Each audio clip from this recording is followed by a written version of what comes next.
It's really nice to be in Bangalore. It's great to see everyone. Thanks for coming out. If you want to follow along with these slides, actually, they're online, bit.ly/WebRTC BLR. There's a PDF version as well, if you're obsessed. My name is Sam Dutton. I'm an Australian, I live in London, so I won't talk about cricket at all. I tweet about WebRTC and lots of stuff at SW12. I've also started doing it's like a media newsletter at medianews.me. So I send out a newsletter and I have a blog of like media-related stuff. If you're into WebRTC or media APIs, check it out. So I'm going to, it's like kind of unashamedly Chrome perspective, because the people I work for, I'm going to talk about what's new in Chrome, what's coming in terms of WebRTC, and also just kind of like a heads up for some stuff we think is important that you should be taking notice of right now. Last year, I came to Bangalore for the first time. It was great to be here. This was, getting to the office. And lots of people said, oh, wow, I hadn't been to India for like 20 years. And people said, it must be totally different. And of course, many things are the same. The big change for me was like this, like Uber, But, seriously, everywhere you look in India, people are using phones. And this, to me, was amazing, having been here previously, like in the 1990s. Of course, a lot of phones you see here look like this still. But as we know, feature phone usage is, slowing down. And for every one of those, billions of feature phone users, people are buying smartphones. And we're at, right now, this big point in history where there's this crossing point where, smartphones are overtaken from feature phones. This is, for obvious reasons, this is huge for WebRTC. More to the point, this was Luke Wroblewski pointed this out. There is this generation now of people who are growing up and will potentially never use a laptop or a desktop. They will only ever use mobile devices. This is a challenge, by the way, when you think about, how do we do development on tiny phones? But anyway, that's another problem. So this is great, but of course we have this problem. We still have pretty poor connectivity, and obviously in lots of parts of India, this is from a year or two ago, but I think this is improved, but it's still problematic. So we have a connectivity problem, but of course, we also have an affordability problem. And these are two of the big challenges for WebRTC and the way I think, the engineering efforts have gone at Chrome and elsewhere for WebRTC. It's a big deal. So we've seen this huge shift, Chris referred to some of this earlier on, where these platforms which you think of as messaging platforms are actually also becoming like platforms for media delivery. These places you might expect to see WebRTC, there's this kind of confusion of media, broadcast, communication. It's interesting. The stuff Badri was talking about, interactive broadcasting, all that. It's a big, kind of core use case for WebRTC now. And of course, we're seeing embedded media in places where, we may not have expected that stuff before, like getting a cab. We got lots and lots of downloaded apps with WebRTC in them, lots of browsers with WebRTC. Can I use for WebRTC looks pretty healthy, apart from some red bits.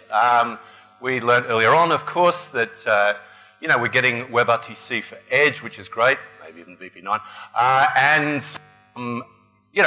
This is great news, like contributions from Apple engineers to WebKit in relation to WebRTC and some extra job ads. So we got WebRTC, Web, Android, iOS. This is good. And a bunch of people using WebRTC. Like Chris said again, some big players now using WebRTC. This is a huge shift. I think Sahi is now tracking, it's close to 1,000 companies that are working with WebRTC. And this is a big lift from even last year. We're getting a bunch of acquisitions too. It's a healthy ecosystem. Everyone wants a piece of this. It's a very good time to be a web developer, Android developer, iOS developer working on WebRTC. A stack of stuff coming. I think this just given to me by Sahi from just this month. A whole bunch of stuff happening in the world of WebRTC. So where are we as we approach, this is like the 5th birthday of WebRTC is happening this year. I just wanted to sort of step back and actually look a bit more deeply into Chrome and really into some of the technical detail of where we are now. I wanted to start with, I guess, like I say, like heads up about stuff that we think that you should be, it's worth paying attention to. So yeah, enough of the industry, down to the kind of technical detail. So the first thing was, I wanted to talk about IP address leakage. This was a big story last year. The way it works is that, of course, WebRTC is by nature peer-to-peer. It's peer-to-peer way of communicating between endpoints, and the way you do that may not necessarily go through the default interface. So for people who were, on VPNs, this could be problematic because essentially, your call might not be going through the VPN, and therefore someone potentially maliciously might be able to obtain your IP address.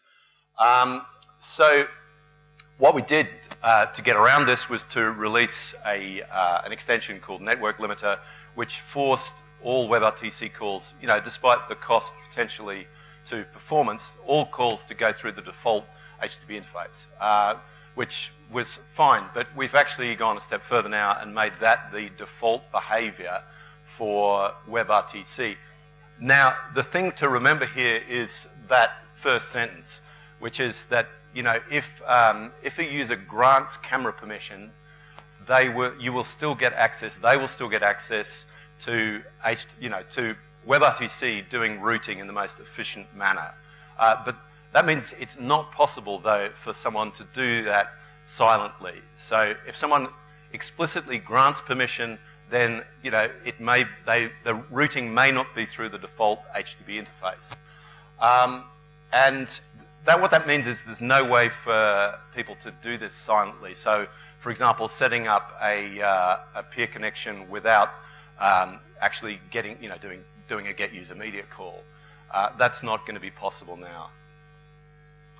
So yeah, another a big improvement talking about security is in the way that we're doing the algorithms for creating certificates. One of the great features of WebRTC is it's encrypted end to end, and what we were seeing was that there was a big overhead in the crypto process, and there's been a massive improvement to the algorithm for this, and which is great for performance, but it's also very secure, and it means that people aren't doing kind of hacks that were happening before in order to get around that performance problem. So people were creating certificates ahead of time or reusing certificates and stuff like that. So this is a big improvement in the kind of guts of WebRTC. There was a mention of this before, but just wanted to point out, if you haven't looked at test.webrtc.org, this is a fantastically useful tool. You just go to the site and you get a bunch of testing done automatically about your network conditions, about the devices that are connected to your machine, and so on and so on. And you can actually right from that site, then post a bug to crbug.com. But it will include all the information that's relevant to then solving that WebRTC problem. The nice thing about test.webrtc.org is that it's all open source, so you could fork this and redo this for your own site. So you could build really nice bug reporting tool for your own WebRTC apps. And it's like helping people to help themselves, which is what we like. Another feature of making it easier to debug WebRTC is the ability to, in the Chrome WebRTC internals page, to set that to get an event log for RTC, like information really. And again, this is incredibly useful for bug reports, and we really value that stuff. When people report bugs, they can give us the information from there. That's what it's almost unreadable, but that's what it looks like on the page. You can enable that, and then that gives you the ability to get a really, really detailed internals log that can be then used to work out what the hell's going wrong. Now, this is like my favorite thing of all. This is like the most starred bug ever. Amazingly, a media recorder has been, of course, implemented in WebRTC and Chrome. This is an API for recording audio and video. Can be used for local and remote streams. It's, I don't know, we would love to hear more about people's use cases and ideas for this. You know, what people would do for this. I mean, I imagine things like, you know, you go on like a ski run, you record that with all the data that you might be able to get on that way. You know, do a sort of history walk around Bangalore and, you know, record data and record everything else that you can get off the phone. It's hugely powerful, I think. Oh, that's our cat Lias. This is his 15 seconds of fame. There it is in action. That's Media Recorder on Android. What I love about this API is that it's really simple to use. You instantiate a Media Recorder object. You give it a choice of codecs. In the future, you'll be able to give it bitrate as well in your options. And then you start it rolling, and you give it a handler. And in the handler, you can do really simple things like get the chunks of media and then just add them to an array, like we'll see here. It's, you know, pretty straightforward to use. And then when you come to play, you can really just use the same thing in reverse. So you can take an array of blobs and make a sort of, I don't know, mega blob from those recorded chunks, and then use that to set like a blob URL for a video element. Likewise, you know, for download, we can use the kind of link hack here, where we're creating a blob URL and then, you know, setting that as the href for an anchor, and then downloading. Let's actually see that in action. Just move over to Canary and have a look. So, let's see if we can get that. Okay, we might just about have some. Let's see if I can get the other. Ah, it's not letting me get the other phone, the other camera. That's a shame. Oh well. Anyway, so yeah, we start recording. Hello, everyone. Hello, hello, hello, hello, and stop recording, and then we can play that back. And you get the general idea. And then, yeah, we can download that stuff, and then if we open it up, you can see that working there, just what we recorded. Let's go back to there. So, yeah, great API, lovely piece of design. Another thing a lot of people have been asking for is H.264 in Chrome. This is there in, like, from Chrome 50 behind a flag. This is software using, you know, open H.264 and libffmpeg. I can never say this. libffmpeg. And yeah, please take a look at that and post your bugs using that. The bug there gives you kind of more information. So great to see that in Chrome. A few other improvements we've made. One of the biggest ones, it's fantastic to see this, is the ability to use VP9 in WebRTC calls. This is now optional for WebRTC in Chrome. It's actually the default for like app.rtc, the canonical video chat app run by the WebRTC engineering team. The kind of core of this essentially is that you can get, roughly speaking, you can get 480p for the same price as 720.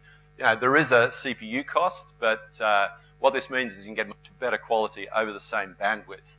I think a lot of these improvements, this is a big deal in like regions where more and more people are using devices in places where infrastructure is not keeping up, where we have to really, really think about working with flaky connectivity, poor bandwidth, and so on. And I think a lot of the focus of the engineering teams that at Google working on WebRTC has been about coping with those scenarios, which is great to see. I wrote an article about this actually, and then has more detail about like how you can switch codecs, how that works in how it works with SDP and so on. I've actually got a demo of this. I'll show you show you this running. So, yeah, I've got, this is actually 2 videos, even though it looks like 1 video. One's VP8, one's VP9. These are videos of WebRTC calls. And when I drag the slider across, it's actually showing it's showing you both at the same time. And as you can see, there is not a lot of difference there. And this is at the same bit rate, which is great. Oh, sorry, a much reduced bit rate is what I'm trying to say. But you're getting the same, this is like reducing the bit rate and getting the same quality. So yeah, great to see that. Great to see that in WebRTC VP9 showing its true colors. A bunch of improvements on iOS. Yeah, some of these good from the developer side. Improvements to the way code is designed, the way you can do WebRTC in iOS, and a lot of improvements dealing with hardware too. That's another focus really.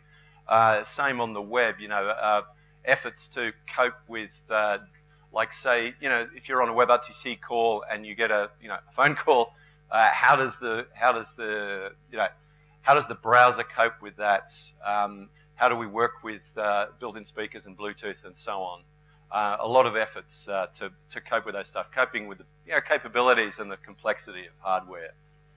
On the video side, of course, we've got VP9 in Chrome, and a bunch of other improvements too. A couple of things just wanted to call out here. The resolution downscaling. Now, the idea here is that on a WebRTC call, we can detect if the image quality is deteriorating and potentially move to a lower resolution where you'll actually get a better image, if that makes sense. So lower resolution, less bandwidth requirement, but actually an improved image. The other thing I just wanted to call out is this idea of send-side bandwidth estimation. So what this means is you can do BWE on the sender side, and you can do that in other words, independently on both sides without having to negotiate that. What that means is 2 different systems, like in a call, can have different modes of bandwidth estimation and make the most of that, whatever it is, on either side. There doesn't have to be this collaboration between the 2, so we can get better bandwidth estimation. Some more improvements on mobile video. Again, another sort of general, I think a general thing that's happening is the move to using hardware wherever possible, moving to hardware acceleration and moving, from the hardware, like from the CPU to the GPU as well, for a lot of performance improvements in Chrome on lots of platforms. On the desktop, this is kind of my favorite stuff because this is like web APIs. We've got APIs for device enumeration. So device enumeration means like being able to select microphones and cameras and speakers for input. In other words, input and output devices. And then, the converse of that is a JavaScript API for selecting those output devices, which now includes audio output. And yeah, we can just do that on the fly, which is great. We're, of course, moving to promises-based APIs for everything, including RDC peer connection. That should be ready by Chrome 51. And actually, this one snuck in. This is like Chrome 46 or something, but whatever. On buffered amount low property, the buffered amount low event is a nice way of dealing with data channels where, like, you can get an event saying, hang on, I'm running out, give me more, and in that way optimize when data gets sent over a data channel and make sure we keep the buffer topped up, so to speak. And moving to to support IPv6 as well. Let's just have a look at that. Enumerate devices is on this. This is becoming, I think, a more and more important object, the media devices object. It's again it's a pretty straightforward interface. It's promises based, like I say, and you're making the call to enumerate devices, and then in the promise, if that works out, we can call, in this case, got devices, and that just gives you a list of information about the devices that are available. And from that, you can get a bunch of these things, device ID, which, as you'll see when you're using the set sync ID, method on a media element, like a video or audio element, that's what you use to set the output device. So again, this is really crucial for mobile. You imagine like use cases where you want to use the front or back camera, like using device ID, and then you might want to do something like play music out on your remote Bluetooth speaker, not on the speaker on the device. So again, a lot of, inherently these are really good for mobile. I'll show this. I haven't got obviously a secondary speaker to play out to, but you can see this in action a bit. I mean, it's probably worth, if you're interested, go and have a look at this on the site. So what we've got here is, and I'll shut that up because it's just feeding back. On the left, we've got user media coming in, and on the right, we've just got a local file, and then you can see there's a bunch of ways we can select the audio output there. So audio output for a local file or a stream, and likewise for stuff coming through an audio element. I haven't got another speaker to show you, but hopefully you get the general idea there. Is that working? Oh yeah, while I'm on the subject of media devices, just a reminder that Navigator Get User Media still works, and there are no plans to get rid of that. But we do advise people to move to media devices Get User Media. It's a promise-based API, and it's just, I think it's a more readable way of using Get User Media rather than having callbacks and the kind of extra complexity of that. But like I say, there's no plans to get rid of Navigator Get User Media, so you can stick with that if that's what you like. Okay, a few things that aren't there quite yet, but are going to be good. Just around the corner, this is just an amazing piece of engineering. Work on the Opus codec for audio, and essentially a bunch of big improvements. One of the things here that interests me, like that second point, if I get this right, like the idea is that essentially, often during like a call or any kind of audio, you have moments of silence, and it's important to be able to cope with that and not use up bandwidth when there's essentially should be no signal. Unfortunately, there was a bug which meant that it was as if there were like little clicks all the time. So, you were using bandwidth even when there was nothing to transfer, so to speak. So there've been a bunch of improvements to encode and decode. We've got some graphs here. So this is for like mixed speech and music, combination of sounds, so to speak. The x-axis represents the complexity of the signal. The y-axis represents kind of how much work is required to deal with that complexity, and there's a bunch of different bit rates. On the left, we have 1.1, and on the right, we have the new one, which is 1.1.2. As you'll see, like essentially what's happening is there is like, what is it, like sort of 10 to 15% improvements from the left to the right. So in other words, we're not going as far up the y-axis, which is healthy. The same for like working with speech as well, similar kind of figures, which is great. Big improvements there in Opus. Some general improvements in the audio stack. Some work, lots of work on echo problems, perennial engineering challenge, and some other glitches with pops and clicks and so on. And again, I think we showed this before in one of our other updates, but there's been big reductions in CPU usage too, which is nice to see. Did I just skip one? Oh, I didn't. Okay, good. A bunch of stuff happening on iOS. Some improvements there, going to like improvements in APIs and so on, but also with encoding and working particularly with audio and so on.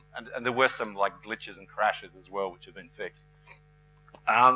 Also working, again, this is like, I don't know, like a general theme here of working better with hardware. So working better with the CPU and the GPU, and moving jobs where possible to the GPU. And also a general thing on iOS of kind of cleaning up the Objective-C to make this as easier to work with and using kind of existing patterns. This is something I think that was shown off earlier on the Firefox side, which is like the ability to stream from elements. Again, I think this is to me, this feels like a very powerful API. I don't think we've even begun to understand what we can do with it yet. So this is I think it's in Chrome 50 now, behind a flag. Like if you use the, I can never remember what it is. It's like experimental platform features or web platform experiments, whatever. Anyway, enable that flag and on the Chrome flags page, and you'll be able to get at it.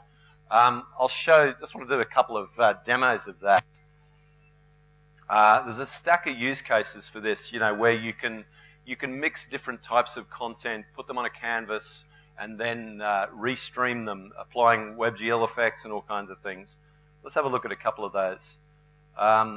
So if we have, there's like a simple one here. You may have seen some of all this already. So we have a canvas at the top with a little app to draw on the canvas, and then we can create a stream from that, and then we can play back.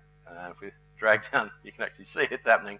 Haven't got enough space on the thing. So that's kind of cool, Draw on a canvas, you can stream that. Okay, fine. This is, I think, this is pretty powerful. This is where we're using WebGL and to draw a teapot on a canvas with Google on it. And as you can see, this is a crazy roundabout way of doing this, but what you can see is you're getting that. I'll just move that up a bit.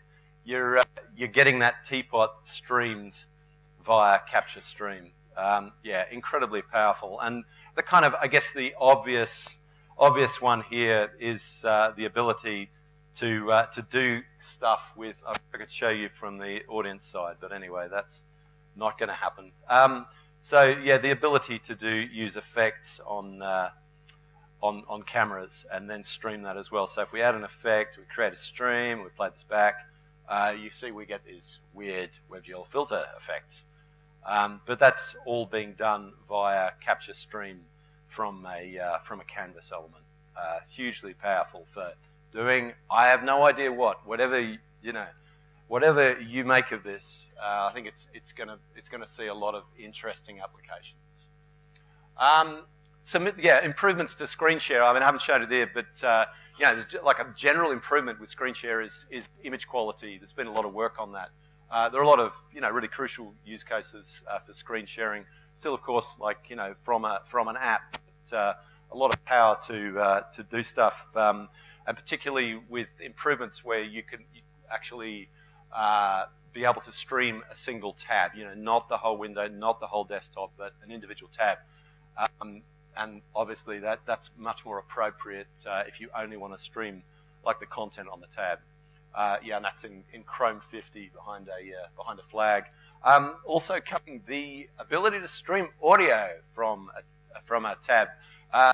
This I think also is interesting. Like you imagine I imagine something like you had an app where you plug in your guitar to your machine, like your computer, and you run it through web audio. You get some effects, and then you stream that out from the tab.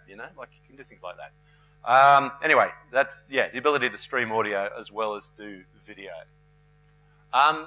Media stream relay. I don't know if people have seen this, but it's almost really a conceptual thing with a bunch of applications. So the idea is that you can take a stream and do something else with it. Yeah. So the first example here is that we would take audio tracks and then run them through web audio. Let's see that in action.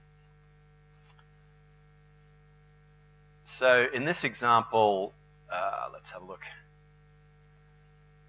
In this example, I'll start a call. Blah, blah. Okay, I've got get user media working, and then I do a call, and then blah, blah, blah, blah, blah, hello, hello, hello. So, you can see that what's happening here is I've got a call. I mean, it's on the same page, but you get the idea. Making a peer connection, doing a call, and then on the receive side, running that audio signal through web audio. So, a stack of use cases. You can use this for analyzing audio, for adding filters, whatever. A whole bunch of interesting stuff there. also the ability to forward forward WebRTC streams. This is really interesting because it gives us the ability to do, I don't know how to put this, like client-side, client-side rerouting, which is really interesting. A lot of use cases for that. I can demo this on a sort of single-page version. So if we look at that, if we look at the peer connection relay, you have to believe me with this because there's sort of nothing to see. But okay, we'll kick this off. We'll do get user media, and so we've got that there. And I'm now making a call. To the same page, and essentially what I'm doing here each time I click this is I'm inserting a relay there. So in other words, I'm making a call to a call to a call. You can see it if I do a little bit of movement. You'll see it if I add a lot of elements. You'll see it starts to get a little laggy, but it's still pretty damn good. And there's lots of interesting stuff, of interesting potential with this, I think, with sort of DIY mesh networks and so on. And we're also going to have the ability to get better access to audio tracks for stuff like, for pumping audio out of different speakers and so on.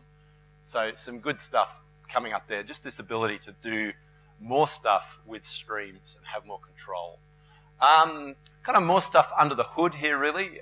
Improvements in ice and turn. So, this is the good number here. This is like, in the worst case, down from like 5 seconds or more to under 2 seconds. So, as we learned from Chad, this is kind of at the core of WebRTC. So, ensuring we have fast call setup is crucial as well. This gives us, much better performance. And also, we're getting like better radio handling, so the ability to hand off between Wi-Fi and cell, much improved. And that's on the way, but a lot of work happening on that now. Just to finish up, I couldn't not talk about standards. So obviously, we're looking for WebRTC 1.0 to it's going to be a candidate recommendation, which is going to be a great moment. And it's going to incorporate a lot of stuff from ORTC, which is great. Something dear to my heart here is the ability to switch cameras on the fly, like without, and all this stuff without the sort of hackiness we've had to deal with. And again, the ability to do stuff with with an object-oriented interface that's coming to WebRTC, and the ability to do more with simulcast. And the kind of things we're thinking of there is, like in Hangouts, you get like the main image of the speaker, and then you can have like little images of other people who are in the Hangout, where you could get something at a lower resolution. So the idea of being able to deal with multiple resolutions, lots of use cases for that. And after that, well, we go to WebRTC NV, and the aim here is to have like full convergence with ORTC and WebRTC. And the idea there is that as a developer, you'll be able to program to the old style SDP interfaces, or to use the kind of newer object-oriented approaches. But whatever you do, there will be more control and the ability to get at the streams and get at the codecs and get at all these features like simulcast, and be able to do that without hackery. Work on JSEP in general, and the ability. Again, more stuff like in the unified plan about making it simpler, less verbose to work with metadata for like thinking about media metadata and SDP and ice candidates and so on, to make that a smoother and less hacky process. And we're expecting this conformance with the spec this year, 2016, which is great to see. Like I say, these slides are online. They're at bit.ly/WebRTC BLR. Everything in blue is a link. There are more links in the speaker notes to demos and stuff. And I'm Dutton at SW12. Thank you very much. don't know if I've got a few minutes for yeah, questions. I think, well, there's a ton there. I'm sure you're going to be overwhelmed with questions. Why don't we just take 2 to keep things moving, and you can attack Sam during the next break. I will be around. And if I can't answer questions, I will pass them on to the WebRTC team. Well, which is almost certainly going to happen. Hello. Hi. Thanks for the session. It's really nice. A lot of learning involved in it. It's not a kind of a question. It's a kind of a request for an API where we can, since there's a lot of things being done on the image and image processing from your end. Yeah. So can we have an API where you give information about the object and a type of object within the image? So like somebody is wearing a dress, some suit and all. Yeah. So you can give information about the object. So like even these things can be used by the people who are in e-commerce as well as the people who are working towards the gaming sites. So you would be two-way using. So you mean like an API for image analysis almost? Yeah. Yeah. Yeah.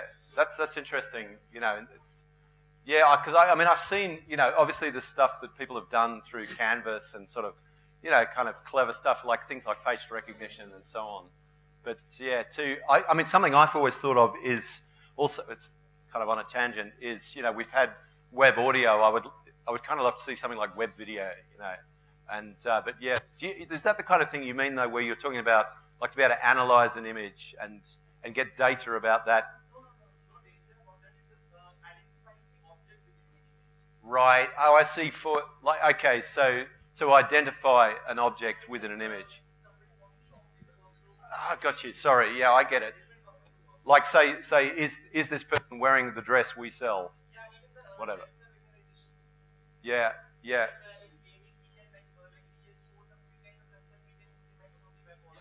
Yeah. Yeah. Yeah. I don't know of plans to implement that, but I think that sounds great. I'll certainly pass back that idea. I think that would be really good. There's lots of possibilities. What does RTF stand for on the y-axis? Oh, it's real-time factors. Okay. And on the teapot thing... Is this the one? No, that's... The teapot, the actual demo? Like on the Chrome? Sure. Hold on. I can do that. Let me go back to the teapot.